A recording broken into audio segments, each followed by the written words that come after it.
Hello my dear students, இந்த வீடியோவில் CBSE Grade 10 Maths Chapter 1ல இருக்க 1.2 தான் பார்க்க போகிறோம்.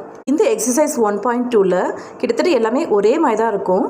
இந்த ப்ராப்ளம் எப்படி சால்வ் பண்ணுறாங்கன்னு பார்ப்போமா. Prove that root 3 is irrational. அதுக்கு எப்படி அசியூம் பண்ணிக்கணும், ப்ரூவ் பை கான்ட்ரடிக்ஷன். கான்ட்ரடிக்ஷனான என்னது, ஆப்போசிட் ஆர் இன்வர்ஸ், அதாவது உல்டாவாக சொல்கிறது. அதை தான் வந்து நம்ம என்ன பண்ணிக்கிறோம், ரூட் 3 இஸ் ரேஷனல் அப்படின்னு சொல்லிட்டு எடுத்துக்கிறோம். ரேஷனல்னால் நமக்கு தெரிஞ்சிருக்கும் a by b. நம்ம வந்து ஃபஸ்ட்டு இதே பார்த்துருப்போம், p by qன்னு எடுத்திருப்போம். ஓகேவா, ரேஷனலாக இரேஷனலாக சொல்லிட்டு நான் ஒரு வீடியோ போட்டிருக்கேன், அதை பாருங்கள். இது வந்து a by bன்னு எடுத்துருக்கோம். வேறு a by a and b or any integers. b is not equal to 0, அதாவது டினாமினேட்டர் வந்து 0வாக இருக்கக்கூடாது. இப்போ நம்ம வந்து ஈக்குவேட் பண்ண போகிறோம். Root 3 equal to a by b. Next step squaring on both side. இதை மாதிரி ஸ்டெப் பை ஸ்டெப்பாக எழுதுங்க. அதே மாதிரி இன்னொன்று எக்ஸ்பிளைன் பண்ணுறேன். a, b are coprimes. கோப்ரைம்ஸ்னால் என்ன அர்த்தம், அதாவது a and b வந்து ரெண்டும் ஒரே டேபிள்ஸில் ஃபஸ்ட்டு சால்வ் ஆகாது. ஓகேவா, ஒன்று ரெண்டும் ப்ரைம் நம்பர்ஸாக இருக்கும். அப்படி இல்லைனா வந்து ஒரே டேபிள்ஸில் சால்வ் ஆகாது. ஒன் மட்டும்தான் அதுக்கு வந்து ஃபேக்டராக இருக்கும். ஓகேவா, அப்போ தான் அது வந்து கோப்ரைம் சொல்லுவாங்க. அதையும் அசியூம் பண்ணிக்கணும்.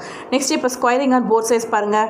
Root 3 the square a square b square. Root 3 என்ன அர்த்தம்னா, இந்த ரூட்னா என்ன அர்த்தம்னா பவர் 1/2 அப்படின்னு அர்த்தம்.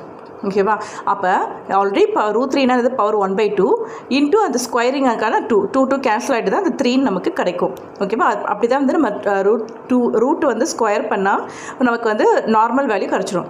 Next 3 = a square by b square எடுத்துக்கணும். அப்புறம் b ஸ்கொயரை இந்த பக்கம் கொண்டு வாங்க.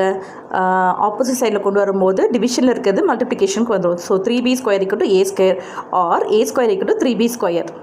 ஜஸ்ட் LHS RHSஸை மாற்றி நம்ம கன்வீனியன்ட்டுக்காக எழுதியிருக்கோம். a square = 3b ஸ்கொயர்ட்டு.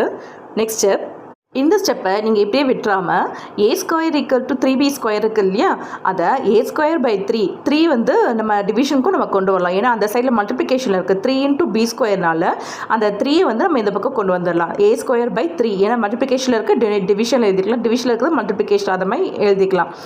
அப்போ நம்ம ஸ்டேட்மெண்ட் எப்படி எழுதணும், therefore a square is divisible by 3. It follows a is also divisible by 3. ஓகேவா, இது வந்து ஒரு தியரமில் ப்ரூவ் பண்ணியிருக்காங்க. As per theorem 1.2. இந்த a square is divisible by 3 இருக்குல்ல, அதை நம்ம எப்படி டிவிஷனில் ப்ரூவ் பண்ணுறாங்கன்னு சொல்லிட்டு ஒரு சின்ன எக்ஸாம்பிள்ஸோட பார்க்கலாம். இஃப் a = 15, இப்போ அந்த ஃபார்முலாவில் சப்ஸ்டியூட் பண்ணி பார்ப்போமா. a square by 3. இப்போ 15 வந்து 3 டேபிள்ஸில் சால்வ் ஆகும் கண்டிப்பாக. அப்போது 15 × 15 பை 3 போட்டு பாருங்கள், சால்வ் ஆகும். 15 பை 3யும் சால்வ் ஆகும். இதுதான் இந்த தியரமில் ப்ரூவ் பண்ணியிருப்பாங்க. ஆனால் தான் a square is divisible by 3 அப்படின்னா a is also divisible by 3. Next அடுத்ததாக இதே கொஸ்டினை வேறு ஸ்டேட்மெண்ட்டை ட்ரை பண்ணி பார்க்குறாங்க. So we can write a = 3c. ஓகேவா, cன்றதை இன்னொரு இன்டீஜர், ஓகே, இன்னொரு இன்டீஜர் வேல்யூ எடுத்து ட்ரை பண்ணியும் பார்க்குறாங்க. அதில் நம்ம எப்படி ப்ரூவ் ஆகுதா இல்லையா அப்படின்னு சொல்லிட்டு நம்ம செக் பண்ண போகிறோம். இதுக்கும் இதே மாதிரி ஸ்கொயரிங் ஆன் போத் சைட்ஸ், ரெண்டு பக்கமும் ஸ்கொயர் பண்ணி பார்க்க போகிறோம். அப்போது a square = 3 square and c square. Next 3 ஸ்கொயரை 9 எழுதிட்டு a square = 9c square. Next அந்த a ஸ்கொயர் இருக்கிறதுல அந்த 3b ஸ்கொயரை வந்து நம்ம ஈக்குவேஷன் 1ல் எடுத்தோம் பார்த்தீங்களா, அதை இங்கே சப்ஸ்டியூட் பண்ணி போகிறோம். இன் பிளேஸ் ஆஃப் a ஸ்கொயரில் 3b ஸ்கொயர் அப்படின்ட்டு நம்ம சப்ஸ்டியூட் பண்ண போகிறோம். இன்னும் டீட்டெயிலாக எழுதணும்னா since a square = 3b square அப்படின்ட்டு எழுதிக்கலாம். Or substituting equation 1 × 2 in place of a square அப்படின்ட்டு எழுதுங்க. அதுக்கப்புறம் 9c ஸ்கொயர் டிவைடட் பை 3, ஏன்னா இந்த 3யை கீழே கொண்டு வந்துடுறாங்க. நெக்ஸ்ட்டு ஆப்போசிட் சைட் கொண்டு வரும்போது டினாமினேட்டரில் வந்துடும். அதுக்கப்புறம் 9 and 3 சால்வ் ஆகுது. இந்த ஈக்குவேஷன் எப்படி எழுதுறான்னா b ஸ்கொயர் = 3c ஸ்கொயர் அப்படின்ட்டு எழுதலாம். Or else c square = b square by 3. ஏன்னா இந்த மாதிரி டினாமினேட்டரில் 3 டிவிசிபிள் பை 3 தான் நம்ம செக் பண்ண போகிறோம். ஓகேவா, ஏன்னா ரூட் 3 இருக்கிறத நம்ம ஃபைனலாக டிவிசிபிள் பை 3 அப்படின்னு சொல்லிட்டு நம்ம செக் பண்ண போகிறோம். As per theorem 1.2, this means that இது எதை சொல்ல வரேன்னா b square is divisible by 3 அப்படின்னா then b is also divisible by 3. as per theorem 1.2. First ஸ்டெப்லேயே பார்த்தோம், கான்ட்ரடிக்ட் அப்படின்னு சொல்லிட்டு a and b வந்து ரேஷனல் அப்படின்னு சொல்லிட்டு நம்ம அசியூம் பண்ணியிருந்தோம். அதுக்கப்புறம் a and b ஆர் கோப்ரைம்ஸ்னு அசியூம் பண்ணியிருந்தோம். கோப்ரைம்னா அது ஒன்லி 1 ஆஸ் ஏ காமன் ஃபேக்டராக வரணும். பட் இங்கே வந்து பாருங்கள் 3 வந்து ஒரு காமன் ஃபேக்டராக வந்திருக்கு.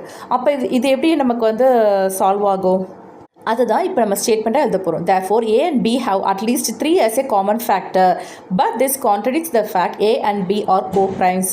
that means only 1 as a common factor இருக்கணும், but here 3 as a common factor. This contradiction has arisen because of our incorrect assumption root 3 is rational. So we conclude that root 3 is irrational. So ரேஷ்னலுக்கான condition எதுவுமே வந்து satisfy ஆகலை, அதனால தான் நம்ம வந்து root 3 is irrational அப்படின்னு சொல்லிட்டு ஃபைனலாக நம்ம ப்ரூவ் பண்ணிட்டோம். ரூட் 3 ப்ரூவ் பண்ண மாதிரி தான் நம்ம ரூட் 5 ரூட் 7 எல்லாமே நம்ம ப்ரூவ் பண்ணுவோம். ஸ்டெப் பை ஸ்டெப்பாக எழுதுங்க. ஃபஸ்ட்டு கான்ட்ராடிக்ட் பண்ணது, அதுக்கப்புறம் வந்துட்டு அசம்ஷன் கோப்ரைம் சொன்னது, ரேஷ்னலாக கன்வெர்ட் பண்ணது, அதுக்கப்புறம் சப்ஸ்டியூட் பண்ணது எல்லாமே கிளியராக எழுதுங்க. இந்த டைப் கொஸ்டின்ஸ்க்கு ஸ்டேட்மெண்ட் ரொம்ப முக்கியம். தேங்க்ஸ் ஃபார் வாட்சிங் மை வீடியோ.